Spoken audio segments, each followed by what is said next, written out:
आज हम लोग पढ़ेंगे factor affecting the resistance of conductor. It means जो कंडक्टर होता है ना,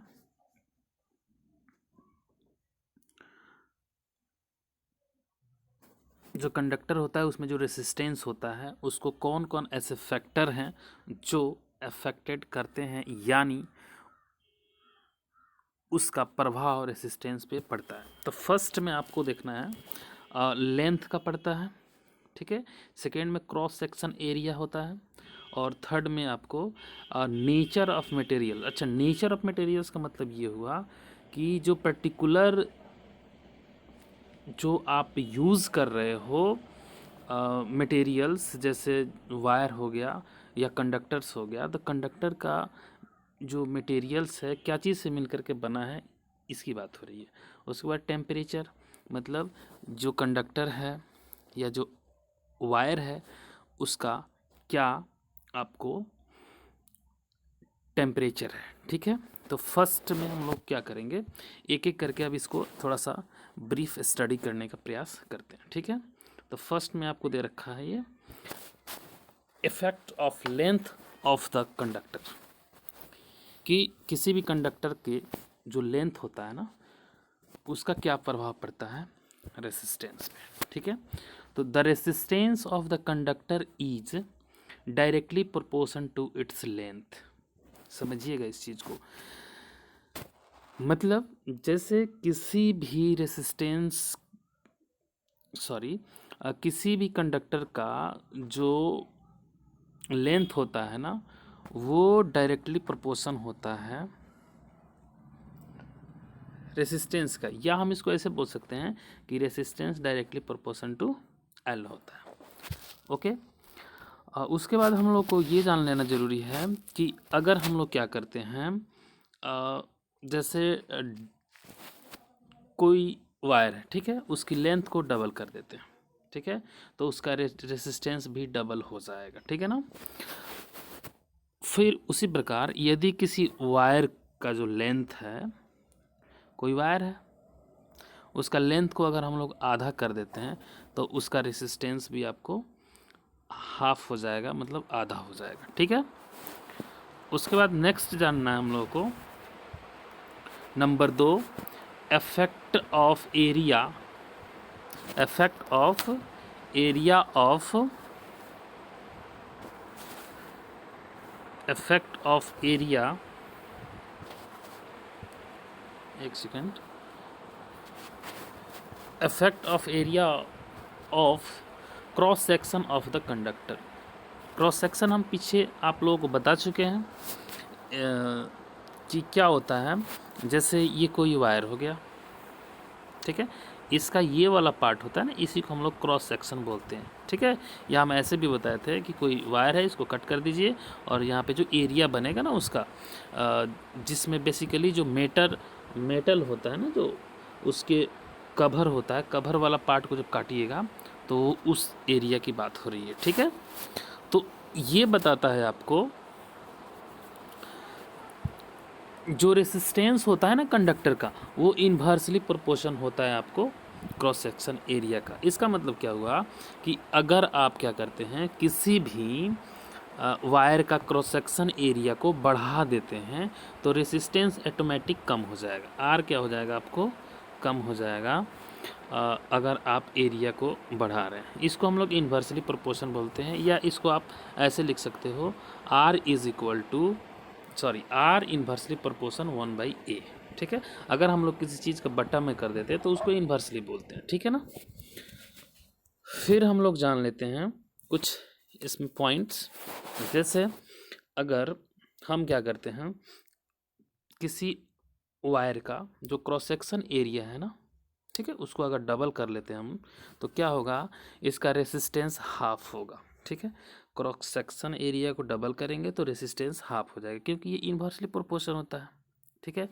फिर अगर हम लोग किसी क्रॉस सेक्शन एरिया को, किसी वायर के क्रॉस सेक्शन जो एरिया होता है उसको क्या कर दें हम लोग, क्रॉस सेक्शन जो एरिया होता है उसको अगर हम लोग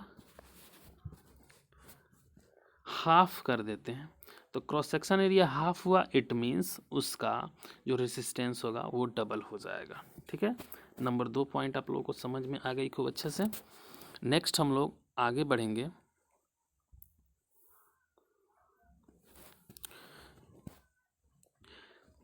उससे पहले देख लेते हैं, thick wire has less resistance, मतलब जो थिक वायर होता है ना, थिक मतलब मोटा, उसके पास रेसिस्टेंस क्या होता है, कम होता है। ठीक है, और जो थीन वायर होता है, मतलब जो पतला वायर होता है, उसके पास रेसिस्टेंस ज़्यादा होता है। जैसे आप किसी घर में पतला वायर का यूज़ करते हो, मतलब इसका रेसिस्टेंस ज़्यादा है। जैसे इलेक्ट्रिक पोल होता है, पोल पे जो वायर होता है थोड़ा मोटा होता है, तो उसका रेसिस्टेंस क्या होगा, इसके अपेक्षा, मतलब पतला तार के अपेक्षा मोटा में थोड़ा कम होगा क्या, रेसिस्टेंस। ठीक है, एक पॉइंट दे रखा है आपको, short length of thick wire is use for getting low resistance. मतलब short length of thick wire, मतलब जैसे किसी भी वायर को शॉर्ट लेंथ आप लेते हैं थिक, ठीक है ना, लो रेसिस्टेंस लेने के लिए। ठीक है, उसके बाद long length of thin wire, मतलब पतला तार को आप ज़्यादा बड़ा लेते हैं तो सिंपल सी बात है, उसका रेसिस्टेंस क्या होगा, ज़्यादा होगा, जैसे हम लोग ऊपर बढ़े हैं। ठीक है, समझ में आ गई।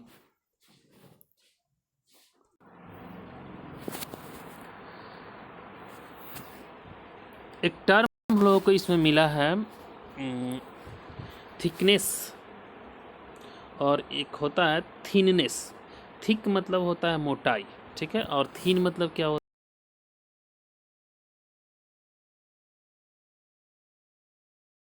और ये इसका ये डायमीटर हो गया। डायमीटर ये सर्कुलर पार्ट है ना, तो यहाँ से ये पूरा इसको डायमीटर बोलते हैं। ठीक है, उसी तरह एक पतला लेते हैं तो इसमें भी डायमीटर ही भी इसमें भी होता है, जैसे यहाँ से यहाँ तक इसको डायमीटर बोलते हैं।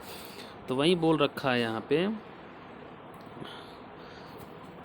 जो रेसिस्टेंस होता है ना वायर का, वो इन्वर्सली प्रोपोर्शन होता है स्क्वायर ऑफ इट्स डायमीटर। मतलब अगर उसके डायमीटर को आप स्क्वायर कर दो, ठीक है, उसके डायमीटर को क्या कर दो, स्क्वायर करने के बाद जो रेसिस्टेंस आता है ना, वो इन्वर्सली प्रोपोर्शन में होता है। लेट सपोज, जैसे मान लीजिए कि आपका डायमीटर 3 है, ठीक है, तो आप इसको स्क्वायर करोगे तो 9 आएगा। तो आर जो होता है ना, आर जो होता है यानी रेसिस्टेंस होता है, वो उससे 9 टाइम्स कम होगा। ठीक है, मतलब इस पर्टिकुलर इस पे, ये जो आप हम डायमीटर 3 लिए इस पे बात हो रही है। ठीक है, अलग अलग क्वेश्चन पे अलग अलग डायमीटर पे ये चेंज हो जाएगा। ठीक है ना। नेक्स्ट है टर्म आपका effect of nature of materials of conductor. मतलब जो किसी कंडक्टर का जो मटेरियल्स होता है ना, जो किसी कंडक्टर का मटेरियल्स होता है, उसका भी प्रभाव आपको देखने को मिलता है। जैसे तार कोई है, वायर है, वो किस मटेरियल उसमें यूज हुआ है। जैसे मान लीजिए कॉपर वायर है, सीयू का बना हुआ है। ठीक है, आपको गोल्ड का भी वायर होता है, लेकिन देखने को जनरली नहीं मिलता है। सिल्वर का भी होता है, ये भी आपको देखने को नहीं मिलता है। जनरली हम लोग कॉपर वायर यूज़ करते हैं। ठीक है, और ये जो कॉपर वायर है, ये बेसिकली किस मटेरियल से मिलकर के बना हुआ है, इस पर भी डिपेंड करता है कि जो मटेरियल यूज़ हुआ है या जिस किसी मटेरियल से ये बना हुआ है, उसका जो इलेक्ट्रिक करंट पास करने की क्षमता क्या है। ठीक है, समझ में आ गई ये पॉइंट। नेक्स्ट हम लोग देखेंगे इफेक्ट ऑफ टेम्परेचर। क्या देखेंगे हम लोग, इफेक्ट ऑफ टेम्परेचर, मतलब टेम्परेचर का क्या प्रभाव पड़ता है। ठीक है, तो टेम्परेचर का बहुत इंपॉर्टेंट रोल होता है। जैसे मान लीजिए कोई भी प्योर आप मेटल्स ले लेते हैं, अगर उसके टेम्परेचर को क्या कर देते हो, इंक्रीज कर देते हो, ठीक है, तो रेसिस्टेंस क्या होगा, बढ़ जाएगा। मतलब टेम्परेचर बढ़ने से रेसिस्टेंस भी बढ़ता है।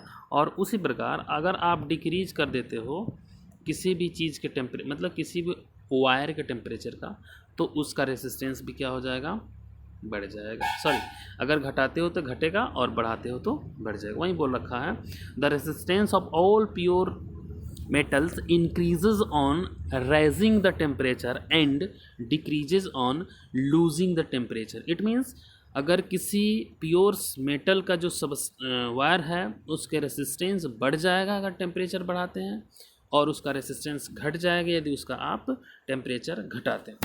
ठीक है, अब एक टर्म आपको देखने को मिल रहा है यहाँ पे, रेसिस्टिविटी। ठीक है, तो रेसिस्टिविटी और रेसिस्टेंस दोनों को हम लोग लगभग एक ही लेकर के चलते हैं। जो इस चीज़ का जो न्यूमेरिकल वैल्यू होता है, जैसे न्यूमेरिकल वैल्यू मीन्स 2, 4, 6, इस तरह का जो वैल्यू इसका आता है ये लगभग मतलब दोनों इक्वल ही होता है। ठीक है, अब इसको थोड़ा सा प्रॉपर वे में डिटेल्स में जानते हैं हम लोग कि ये क्या बोल रखा है। तो फर्स्ट इसका स्टेटमेंट ये बोलता है एक्सपेरिमेंट के अकॉर्डिंग कि resistance of given conductor is directly proportion its length. मतलब रेसिस्टेंस लेंथ का डायरेक्टली प्रोपोर्शन होता है।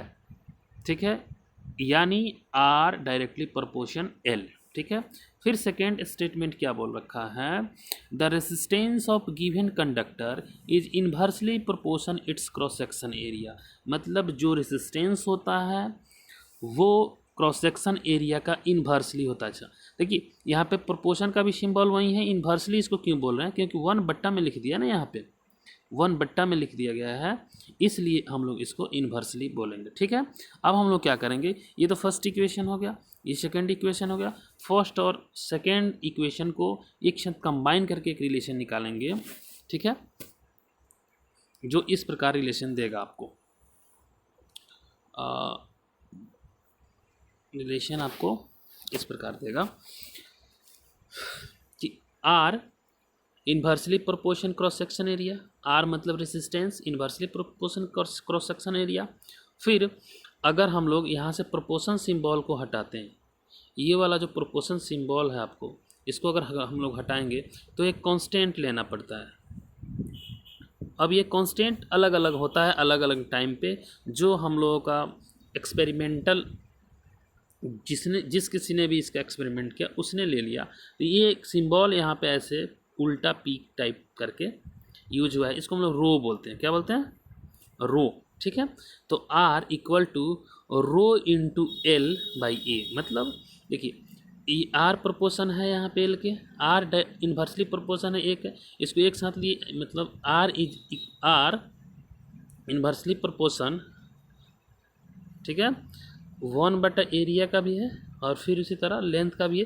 तो आप इसको फाइनली इस तरह लिख सकते हो कि आर जो है ना inversely proportion L into A. ठीक है, अब ये जब सिंबल हटाएंगे हम लोग इसको यहाँ से, तो वहीं यहाँ पे रो आ जाएगा। ठीक है, समझ में आ गई।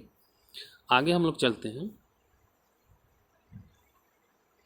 इसको हम लोग इक्वेशन थर्ड मान लेंगे, इक्वेशन थर्ड इसको हम लोग मान लेंगे, ये वाला। ठीक है, समझ में आ गई। नेक्स्ट,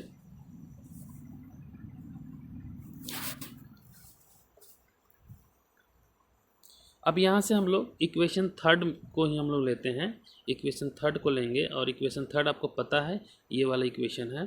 ठीक है, ये वाला एक्चुअल में इक्वेशन नहीं है, इक्वेशन ऐसे था, R equal to rho into L by A था। ठीक है, अब यहाँ से जब आप रो का वैल्यू निकालोगे तो ये क्रॉस मल्टीप्लाई होगा, तो यहाँ से रो का फाइनली वैल्यू इतना आ जाएगा। ठीक है, जैसे हम आपको बता देते हैं कैसे आएगा। इतना हो गया, ये इतना हो गया ना। अब इसको आप क्रॉस मल्टीप्लाई कीजिएगा तो ये लिखिएगा rho into L by R into A. ठीक है, अब यहाँ से रो का वैल्यू निकालेगा तो एल उधर जाकर डिवाइड, मतलब एल आर एच एस में जाकर डिवाइड हो जाएगा। तो यहाँ पे finally rho is equal to आप लिखिएगा आर इंटू ए है यहाँ पे। ठीक है, और बट्टा क्या हो जाएगा आपको एल। ठीक है, सॉरी एल, ये एल है तो वही यहाँ पे दे रखा है। ठीक है ना, तो फाइनली हम लोग ये बोल सकते हैं कि rho equal to are into ए बटा एल। यहाँ पे आर किस चीज़ को डिनोट कर रहा है आपको रेसिस्टेंस ऑफ द कंडक्टर, ए पता है क्रॉस सेक्शन एरिया, और एल भी पता चल चुका है कि लेंथ ऑफ कंडक्टर है। ठीक है ना। अब हम लोग देखेंगे आगे से हम लोग देखते हैं जैसे यहाँ पे क्या दे रखा है आपको, ये तो यहाँ तक समझ में आ गई आपको अच्छे से। अब क्या करेंगे, अगर ये इसको इक्वेशन 4 माना गया, इक्वेशन क्या माना गया, इसको 4 माना गया है। ठीक है। अब इक्वेशन 4 में अगर हम लोग क्या करते हैं, जैसे मान लीजिए कोई कंडक्टर है, उसके पास यूनिट क्रॉस सेक्शन एरिया है, जैसे 1 मीटर, यूनिट का मतलब होता है एकांक, 1 मीटर, 1 किलोमीटर, 1 सेंटीमीटर, मतलब एक में अगर हम लोग किसी चीज़ को कन्वर्ट करके बोलते हैं तो उसको हम लोग बोलते हैं यूनिट एरिया। ठीक है, सॉरी यूनिट बोलते हैं। अब एरिया होगा तो एरिया लगाएंगे, कोई भी चीज़ होगा उसके साथ हम लोग उसको एक साथ कर लेंगे। ठीक है, तो क्रॉस सेक्शन एरिया 1 मीटर हो गया, यूनिट लेंथ 1 मीटर। ठीक है, और एरिया 1 पुट कर दिए, और एल हम लोग अगर इस इक्वेशन में पुट करेंगे तो ये क्या होगा फाइनली, देख लीजिए आप खुद देखिए। आर का तो वैल्यू पता नहीं है, हम लोग नहीं रख रहे हैं ना, बाकी सब हम लोग क्या कर दिए हैं, जैसे देखिए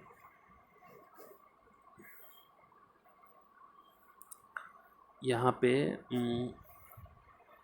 ये रो है, मतलब रेसिस्टिविटी है, इक्वल टू आर नहीं हम लोग कुछ लिए हैं। ठीक है, एरिया यूनिट लिए है, मतलब 1 लिए हैं मीटर स्क्वायर में। ठीक है, अब बटा लेंथ 1 लिए हैं, 1 से 1 कैंसिल आउट हो गया। ठीक है, अब देखिए यहाँ पे रो जो हो गया ना, किसके इक्वल आ गया, रेसिस्टेंस का। तो वही हम आपको बताए हैं कि जो रो मतलब रेसिस्टिविटी होता है, रो क्या है, रेसिस्टिविटी है, रेसिस्टिविटी। ठीक है ना, और आर क्या है, रेसिस्टेंस है। तो हम बताए हैं जस्ट आगे बताएं आप लोगों को कि रो इक्वल होता है रेसिस्टेंस के, मतलब रेसिस्टिविटी रेसिस्टेंस का जो न्यूमेरिकल वैल्यू होता है वो सेम होता है। बस अब उसी को यहाँ पे थोड़ा सा डिफिनेशन वे में आपको दे रखा है, इसको जान लेते हैं हम लोग। The resistivity of a substance is numerically equal to the resistance of a rod of that substance which is 1 meter long and 1 square meter in cross section area। Just जो पहले बताए हैं उसी को यहाँ पे दे रखा है। ठीक है, तो आपको ये फार्मूला याद रह जाएगा खूब अच्छा से कि रेसिस्टिविटी इज इक्वल टू क्या होता है, आर इंटू ए। ठीक है, अब हम लोगों को ये चीज़ जान लेना होगा कि जो रेसिस्टिविटी होता है उसका भी कुछ ना कुछ ऐसा यूनिट होता होगा। ठीक है, तो उसका कुछ ना कुछ यूनिट क्या यहाँ पे देख लेते हैं। इसका इट्स एएसआई यूनिट जो होता है ना, इसको ओम मीटर बोलते हैं। क्या बोलते हैं, ओम मीटर। इसको हम लोग ऐसे डिनोट करते हैं, ये ओम का सिंबल और यहाँ पे मीटर। ठीक है, उसके बाद देखिए कुछ इम्पॉर्टेंट चीज़ है, इसको हम लोग पढ़ लेते हैं। The resistivity of substance does not depend its length. अब देखिए वहाँ पे रेसिस्टेंस तो लेंथ पे डिपेंड कर रहा था, बट यहाँ पे रेसिस्टिविटी लेंथ पे डिपेंड नहीं कर रहा है। ठीक है, और थिकनेस मोटाई पे भी डिपेंड नहीं करेगा, बट लेकिन ये डिपेंड करता है आपको नेचर ऑफ सब्सटेंस, मतलब सब्सटेंस का नेचर क्या है और उसका टेम्परेचर क्या है, इस पे रेसिस्टिविटी आपको डिपेंड करता है। ठीक है, आगे चलते हैं। ये यहाँ पे कुछ डेटा आपको दे रखा है। ठीक है, ये आपको नोट्स तैयार करके आपको लिख लेना है सब, और इसको याद कर लेना है। इसमें कुछ खास नहीं है, इसको आपको याद ही करना पड़ेगा। जैसे सिल्वर, कॉपर, एल्युमिनियम, टंगस्टन, निकल, iron, chromium, mercury, manganese, alloy में आपको जैसे मैग्नीज। एलॉय क्या होता है, एलॉय उसको हम लोग बोलते हैं जिसमें एक से अधिक एलिमेंट का यूज़ करके कोई दूसरा धातु मतलब दूसरा सबस्टांस तैयार किया गया, दूसरा पदार्थ तैयार किया गया हो। जैसे एक सेकेंड, जैसे आपको मैग्नानीन, क्या ये एक्चुअल में मैग्नानीन जैसे आपको यहाँ पे हो। ठीक है, नेक्स्ट हम लोग चलते हैं। उसी तरह ये दिया हुआ है सेमीकंडक्टर्स में, आपको देख लेना है। सेमीकंडक्टर में आपको ये देख लेना है, उसी तरह आपको इंसुलेटर में देख लेना है, ठीक है। ये आपको याद करना पड़ेगा, इसका कोई उपाय नहीं है, ठीक है।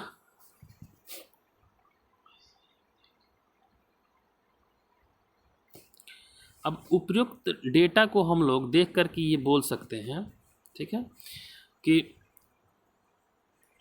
Resistivity of copper 1.69 into 10⁻⁻10 8 ohm metre है।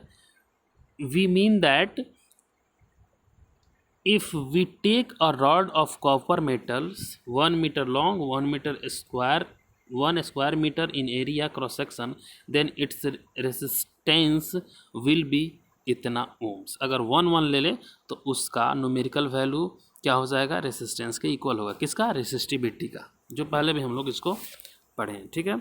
अब हम लोग एक टर्म दिया हुआ है यहाँ पे, silver metal is the best conductor of electricity, मतलब चांदी जिसको हम लोग बोलते हैं, उसका पहले यूज होता था तार बनाने में, लेकिन अब नहीं हो रहा है। अब तो लोगों को पहनने के लिए नहीं है तो तार क्या बनाएगा, ठीक है। चलिए,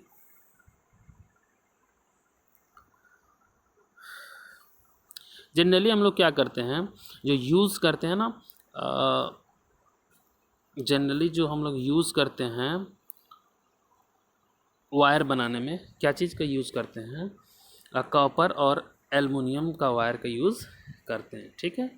क्योंकि ये transmissions of electricity, because copper and aluminium have very low resistivity, इसका रेसिस्टिविटी लो होता है, इसलिए इससे करंट थोड़ा तेज़ी से पास होगा, ठीक है।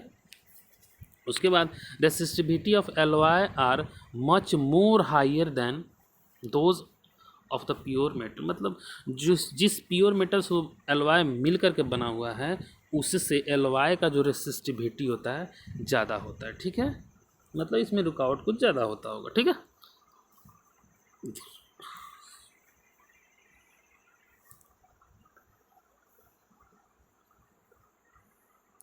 अब ये आयरन है, आयरन यहाँ पे आपको दिख रहा होगा, एक सेकेंड, ये क्या हो गया आपको,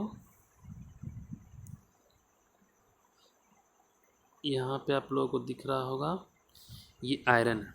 क्या है, आयरन, आयरन मतलब वो जो इस्त्री जिससे हम लोग क्या करते हैं, वो तैयार करते हैं, आपको कपड़ा आयरन करते हैं, ठीक है। इसमें जो ये यूज़ होता है ना मेटल, यहाँ पे ये नाइक्रोम एलॉय होता है, ठीक है। और नाइक्रोम का रेसिस्टिविटी बहुत ज़्यादा होता है। रेसिस्टिविटी जब बहुत ज़्यादा होगा तो इससे करंट जल्दी पास नहीं होगा, और करंट पास नहीं होगा तो इसमें ये बहुत जल्दी हीट हो जाता है, जिसके कारण हम लोग कपड़ा को आराम से आयरन कर लेते हैं। वही यहाँ पे दे रखा है, nichrome has a very high resistivity. Nichrome का रेसिस्टिविटी क्या होता है, वेरी हाई मतलब बहुत ज़्यादा होता है, ठीक है। Nichrome does not undergo oxidation और बर्न मतलब जले easy even at high temperature. समझ में आ गई। The resistivity of semiconductor, ठीक है ना, like silicon and germaniums is in between those conductors and insulator, मतलब इसका रेसिस्टिविटी इसके बीच में होता है, ठीक है। ये प्रॉब्लम दे रखा है आपको, इसको समझ लीजिए, ठीक है। जैसे कॉपर वायर लेंथ इसका 2 मीटर है, एल आपको 2 मीटर दे रखा है। उसके बाद क्रॉस सेक्शन एरिया आपको इतना दे रखा है, 1.7 इंटू 10⁻⁻6 है। तो रेसिस्टेंस इतना दे रखा है, तो कैलकुलेट द रेसिस्टिविटी। रेसिस्टिविटी का यहाँ से फार्मूला लगाएंगे, आर इंटू ए बटे एल। आर इतना है, ए इतना है, ये वैल्यू को यहाँ पे हम लोग पुट कर देंगे, ठीक है। अब एक चीज़ देख लीजिए आप, ये 2 से 2 कैंसिल आउट हो गया, आपको यहाँ पे जो 2 है इससे 2 कैंसिल आउट हो गया। अब देखिए, अगर बेस सेम हो तो पावर जुड़ता है, तो 10 के पावर 8 हो गया यहाँ पे, ठीक है। और 1.7 है तो 1.7, यानी इसकी रेसिस्टिविटी क्या आएगा, 1.7 इंटू 10⁻⁻8 ओम मीटर। समझ में आ गई। चलिए, नेक्स्ट ख़त्म हो गया, यहाँ तक आप लोगों का आज टॉपिक ख़त्म हो गया, ठीक है।